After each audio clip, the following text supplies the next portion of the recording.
پاکستان یو معروف و مشهور شیخ الحدیث دی او عالم دی شیخ محمد ادریس. د پاکستان د نظام په باره کې اوس خبرې کړې دي او کرچې دا خبرې داغي د انصاف نه لري دي. سړی معلومیږي چې د مجبوریت نه پیدا خبرې تحمیلی دي په د باندې.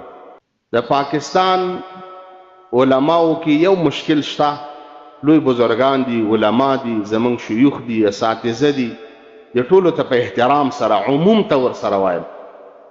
هغه ورځ مې د یو چا نه واورېده دا فرق د پاکستان علماو د افغانستان د علماو یو لوی فرق دا دی چې د هغوی کله هم د وطن او د دین مسله راشي نو هغوی ته دا وطن اولویت لري. اول وطن عزیز دی بیا اسلام دی. داسې دی که نه؟ هغوی یو اصطلاح لري په دې اردو کې، سب سے پہلے پاکستان، همداسې به وایي که نه؟ سب سے پہلے پاکستان یعنی ایمان، کلمې، دین، قرآن، هر څه نه مخکې پاکستان. دا اوس یو غلط فکر دی. او د افغانستان علما او عام مسلمانان چې کله هم د دوی د دین او د وطن خبره راشي نو وطن د دین نه بیا قربان کړی وي. همداسې دی که نه دی؟ وطن بیا قربان دی د دین نه، او باید همداسې هم شي. اصل موږ ته عزت دین دی، دین، وطن نه.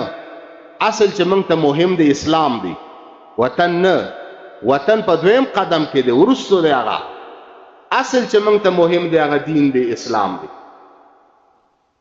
وطن هغه وطن دی چې هلته دین وي، اسلام وي، شریعت وي، قرآن وي. چې نه پکې قرآن وي، نه اسلام وي، او نه دین وي، نه الله وي او نه رسول وي، داسې وطن دی اور واخلي. داسې وطن د کار وطن نه دی. وطن هله مهم دی چې اسلام وي پکې. نو شیخ ادریس صاحب ښه عالم دی، خو دا خبره ترې شوې ده، نه باید د هغې تر دې حده پورې توهین وشي.